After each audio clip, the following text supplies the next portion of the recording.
Halo, selamat datang di Aku Belajar. Jadi, kali ini kita akan belajar mengenai pengantar anatomi dan fisiologi tubuh dasar pada manusia.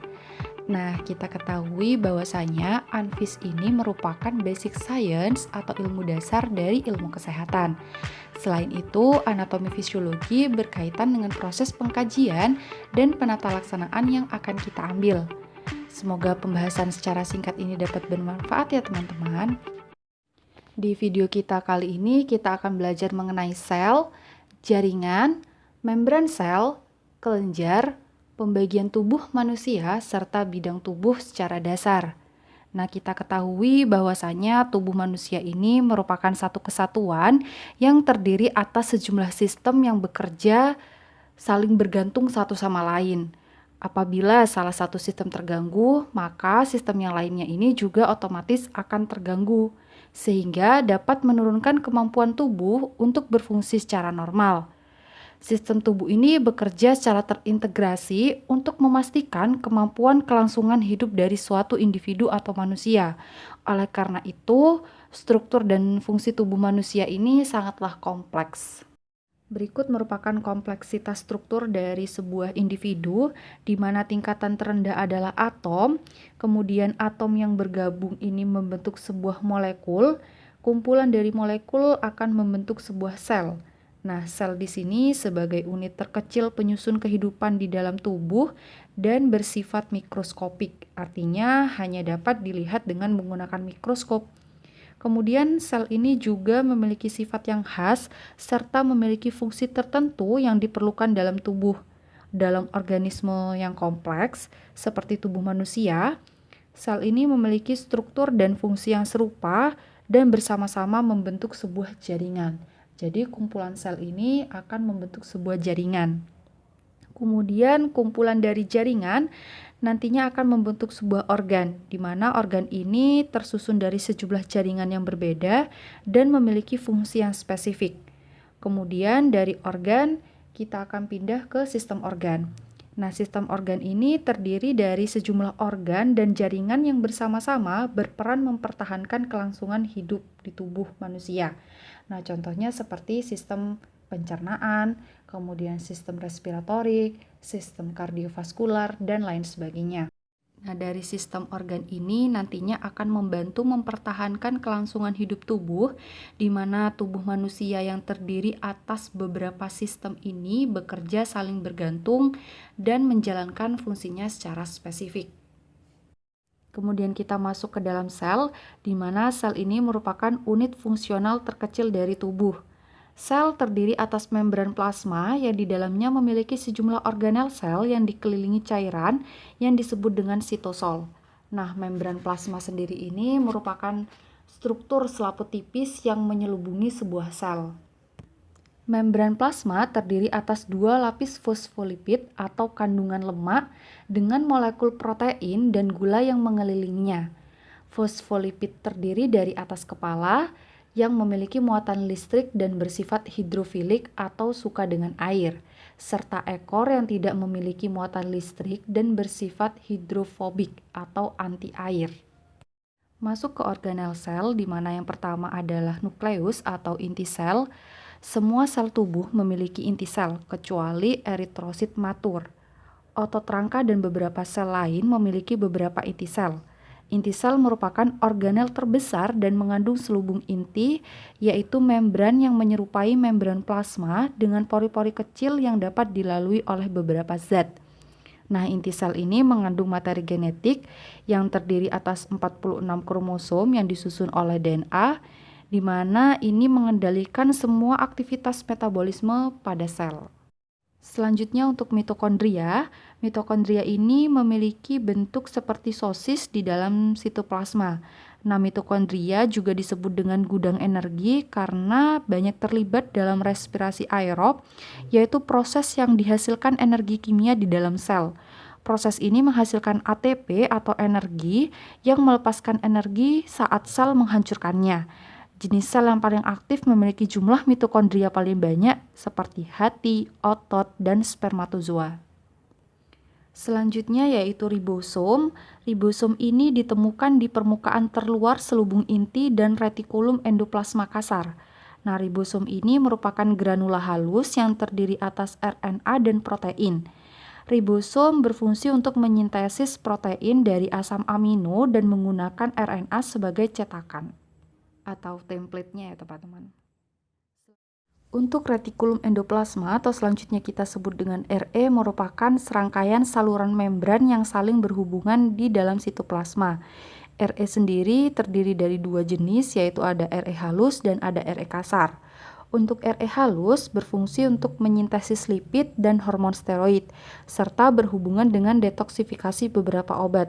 Sedangkan untuk RE kasar itu sebagai tempat sintesis protein. Untuk badan Golgi, ini tersusun dari tumpukan kantong membran mendatar ya teman-teman yang terbungkus dengan sangat rapat. Nah, di dalam badan Golgi ini protein dibungkus di dalam vesikel yang terikat dengan membran yang disebut dengan granulasi sekresi. Lisosom merupakan vesikel membran kecil yang berasal dari aparatus Golgi. Lisosom ini mengandung enzim yang berperan dalam menghancurkan fragmen organel dan molekul-molekul besar seperti DNA, RNA, protein, karbohidrat di dalam sel menjadi sebuah partikel kecil yang nantinya dapat dipakai kembali atau diekskresikan sebagai materi sisa. Sitoskeleton tersusun dari untayan protein kecil atau jaring berkas-berkas protein yang menyusun sitoplasma. Mikrofilamen merupakan serabut paling kecil dan berfungsi sebagai penopang struktur yang mempertahankan ciri khas bentuk dari suatu sel serta memfasilitasi kontraksi misalnya pada sel otot. Kemudian untuk mikrotubulus merupakan serabut protein kontraktil yang lebih besar dan berfungsi dalam mobilitas organel di dalam sel. Kemudian untuk sentrosom ini mengatur organisasi mikrotubulus di dalam sel. Sentrosom terdiri atas sepasang sentriol atau kelompok kecil mikrotubulus dan berperan dalam proses pembelahan sel. Kemudian untuk ekstensi sel atau organel yang berfungsi memfasilitasi mobilitas adalah silia dan flagela. Selanjutnya untuk siklus sel tubuh pada manusia ini terdiri atas dua proses. Yang pertama ada mitosis dan yang kedua ada meiosis. Tapi di sini kita akan bahas mengenai proses mitosis karena untuk proses meiosis nanti akan ada bab tersendiri. Nah, mitosis ini merupakan proses pembelahan sel yang menghasilkan sel anak yang mempunyai sifat identik secara genetik dan jumlah sel yang sama dengan sel induk. Jadi anak dan sel induknya ini sama. Kemudian untuk pembelahan mitosis terjadi pada setiap semua sel tubuh dan terjadi seumur hidup manusia. Sel baru terus dihasilkan untuk menggantikan sel lama yang telah rusak dan mati.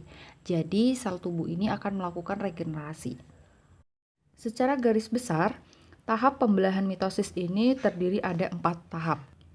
Dimulai dari tahap profase, metafase, anafase, serta yang terakhir yaitu telofase.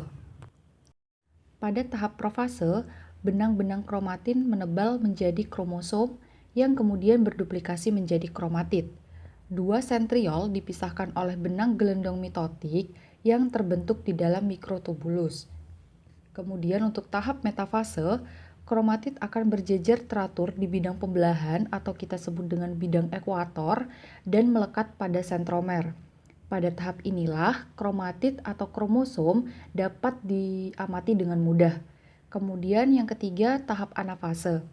Pada tahap ini kromatid akan tertarik oleh benang gelendong atau spindle menuju ke kutub-kutub pembelahan sel. Sentromer terpisah dan setiap pasangan kromatid yang bersaudara tertarik ke masing-masing kutub benang gelendong. Jadi kromosomnya ini akan tertarik sesuai dengan kutubnya masing-masing. Kemudian yang terakhir tahap telofase. Pada tahap ini akan terjadi peristiwa karyokinesis dan sitokinesis atau pembagian inti menjadi dua bagian serta pembagian sitoplasma menjadi dua bagian sehingga selubung inti mulai terbentuk kembali. Oh iya, untuk transport zat pada membran itu ada 3 cara. Yang pertama ada transport pasif, kedua ada transport aktif, dan yang terakhir ada transport massa. Untuk transport pasif ini terjadi saat zat dapat melalui membran plasma semipermeabel dan organel serta berpindah ke konsentrasi yang berbeda tanpa menggunakan energi. Nah, transport pasif ini bersifat spontan. Contoh dari transport pasif ini adalah difusi, difusi terfasilitasi, dan osmosis. Untuk difusi ini merupakan proses berpindahnya suatu zat dalam pelarut dari konsentrasi tinggi ke konsentrasi rendah. Sedangkan untuk difusi terfasilitasi adalah perpindahan zat dari konsentrasi tinggi ke rendah yang terjadi melalui suatu karier spesifik untuk menembus membran semipermeabel. Sedangkan untuk osmosis adalah perpindahan air dari konsentrasi rendah ke konsentrasi tinggi melalui membran semipermeabel.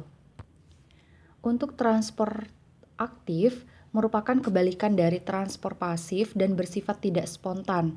Arah perpindahan transport ini juga melawan gradien konsentrasi.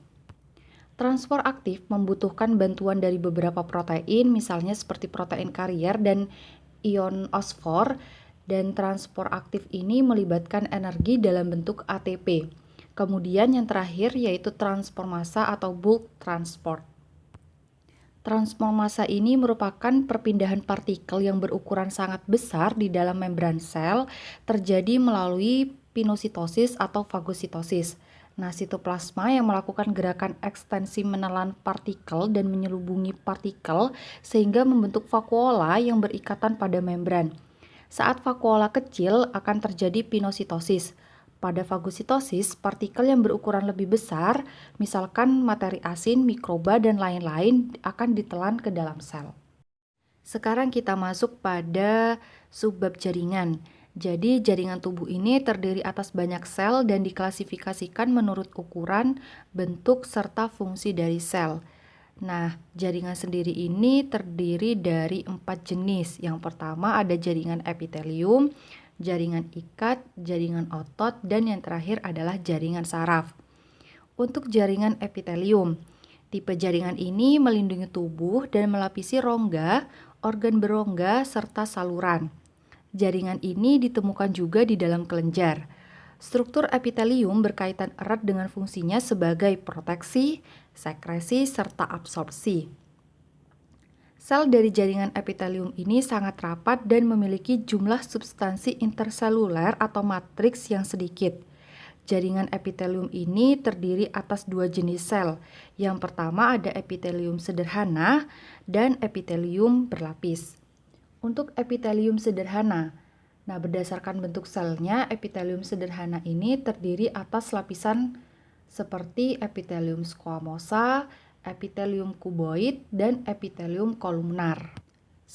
Sedangkan untuk epitelium berlapis yang terdiri atas beberapa lapis sel dan memiliki beragam bentuk ini terdiri atas 2 jenis, yaitu epitelium squamosa berlapis dan epitelium transisional. Selanjutnya yaitu jaringan ikat. Jaringan ikat merupakan jaringan yang paling banyak ditemukan di dalam tubuh. Sel jaringan ikat lebih mudah untuk dibedakan dibandingkan sel-sel di dalam tubuh jaringan epitelium, dan jaringan ini memiliki substansi interseluler atau matriks yang sangat banyak. Fungsi utama dari jaringan ikat ini adalah untuk mengikat dan menopang struktur, sebagai proteksi, sebagai transport atau pengangkut, dan yang terakhir sebagai penyekat atau insulasi. Jaringan ikat terdiri atas 5 jenis, yaitu jaringan ikat longgar, jaringan adiposa, jaringan fibrosa, jaringan ikat padat, jaringan elastik, dan jaringan limfoid. Nah, nantinya masing-masing dari jenis jaringan ikat ini akan memiliki klasifikasi sendiri berdasarkan jenis jaringan ikatnya. Selanjutnya yang ketiga yaitu jaringan otot. Jaringan otot ini mampu berkontraksi dan berelaksasi sehingga memfasilitasi pergerakan di dalam tubuh dan tubuh itu sendiri. Kontraksi otot memerlukan suplai darah yang adekuat untuk memberikan oksigen, kalsium, dan nutrien yang cukup serta untuk mengeluarkan produk sisa. Nah, ada 3 jenis dari jaringan otot. Yang pertama ada otot rangka atau lurik, otot palos, dan otot jantung. Untuk jaringan otot rangka atau lurik, ini selnya memiliki serat berbentuk silinder dengan garis lurik yang mengandung beberapa inti sel di bagian pinggir-pinggirnya. Kemudian jaringan otot ini bekerja secara volunteer atau sadar. Untuk otot polos ini digambarkan sebagai serat yang tidak memiliki garis-garis lurik dan bekerja secara involunteer atau tidak sadar. Otot ini memiliki satu inti sel di tengah-tengah selnya. Otot polos memiliki kemampuan intrinsik untuk berkontraksi serta berelaksasi. Dan yang terakhir yaitu jaringan otot jantung. Jenis otot ini hanya akan ditemukan di bagian dinding jantung serta otot ini tidak bekerja secara involunteer. Otot jantung memiliki lurik-lurik seperti otot rangka, tetapi inti selnya hanya satu. Dan jenis jaringan yang terakhir adalah jaringan saraf. Sel saraf ini tidak dapat beregenerasi seperti sel tubuh lainnya. Jadi apabila sel saraf ini rusak, maka sel ini tidak dapat diganti seperti sel yang lain. Fungsi sel saraf adalah berespon terhadap stimulus dan menghantarkan impuls melalui serat saraf ke struktur lainnya. Nanti untuk terkait struktur dari sel saraf ini akan ada pembahasan di bab khusus mengenai sel saraf. Selanjutnya yaitu adalah subbab membran. Membran adalah lapisan tipis yang meliputi membran jaringan epitelium dan membran jaringan ikat yang melapisi banyak struktur internal atau rongga. Membran ini terdiri dari 3. Yang pertama ada membran mukosa, kedua membran serosa, dan yang terakhir adalah membran sinovial. Untuk yang pertama yaitu membran mukosa. Membran mukosa tergolong membran epitelium. Membran ini melapisi saluran cerna, saluran nafas, dan saluran genitourinari yang lembab. Membran ini memproduksi sel goblet yang menghasilkan mukus. Mukus merupakan cairan lengket dan tebal yang berfungsi untuk melindungi membran yang dilapisi dari kekeringan serta cedera mekanik dan kimia. Misalkan pada saluran nafas, mukus akan menangkap partikel asing yang dihirup dan mencegahnya memasuki alveolus paru. Selain itu, pada saluran pencernaan misalkan, mukus akan berperan dalam absorpsi di usus. Yang kedua yaitu membran serosa. Membran serosa tersusun dari lapisan ganda jaringan ikat longgar yang dilapisi oleh epitelium squamosa sederhana. Membran ini melapisi lapisan parietal dan lapisan visceral. Nah, cairan serosa di antara lapisan parietal dan visceral ini akan membuat permukaan menjadi licin sehingga memungkinkan organ bergerak bebas di dalam rongga tanpa gesekan. Jadi, membran serosa ini atau cairan serosa akan melindungi gesekan antar organ seperti itu ya. Kemudian membran serosa ini dapat ditemukan di 3 area tubuh yaitu ada pleura, kemudian ada perikardium dan peritoneum. Jadi apabila seseorang mengalami peradangan akibat infeksi atau lain sebagainya pada selaput yang terdapat cairan serosa ini, misalkan pada pleura itu disebut dengan pleuritis, pada perikardium itu disebut dengan perikarditis, dan pada peritoneum itu disebut dengan peritonitis. Yang terakhir yaitu membran sinovial. Membran ini melapisi rongga sendi yang dapat digerakkan dan tendon di sekitarnya yang dapat mengalami cedera akibat bergesekan dengan tulang. Jadi setiap sendi itu memiliki sebuah cairan sinovial yang berkarakteristik berminyak, lengket, dan bening. Itu fungsinya untuk melubrikasi dan memberikan nutrisi bagi sendi. Jadi mencegah gesekan antar tulang seperti itu. Atau dengan kata lain cairan sinovial ini sebagai lubrikasi atau pelumas ya, teman-teman. Sehingga memudahkan sendi ini untuk bergerak. Selanjutnya adalah kelenjar. Kelenjar merupakan kelompok sel-sel epitel yang memproduksi sekret khusus. Kelenjar ini ada 2 macam. Yang pertama ada kelenjar eksokrin dan kelenjar endokrin. Kelenjar eksokrin akan melepaskan sekret ke atas permukaan epitel dari organ berongga. Sedangkan kelenjar endokrin akan melepaskan sekretnya ke dalam darah dan limfe. Untuk selanjutnya yaitu pembagian tubuh manusia. Pertama kita harus memahami dulu terkait istilah anatominya. Pertama yaitu adalah posisi anatomi.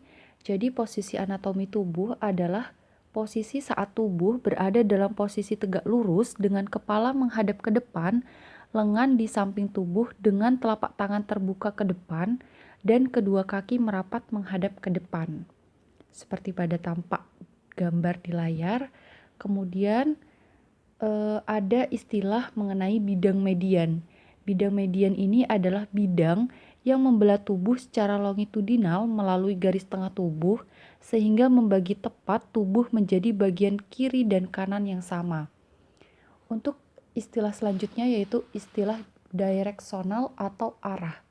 Istilah ini digunakan untuk menggambarkan lokasi bagian tubuh dalam kaitannya dengan bagian tubuh yang lainnya.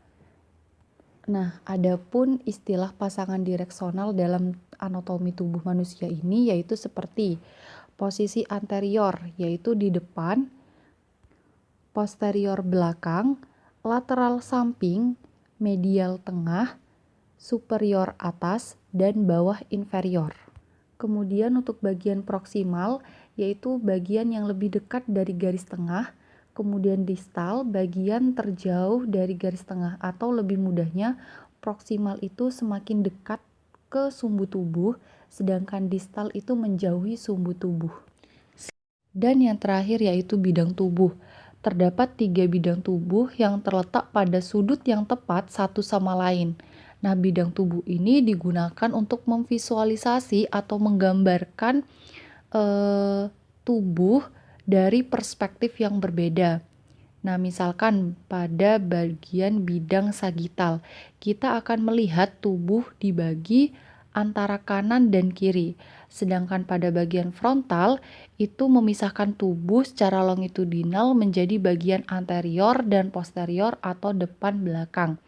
Dan pada bagian transvers, itu membagi tubuh atau menjadikan tubuh terpisah menjadi bagian atas dan bagian bawah atau superior dan inferior. Baik, mungkin ini saja penjelasan singkat mengenai pengantar anatomi dan fisiologi dasar. Semoga video ini bermanfaat ya teman-teman.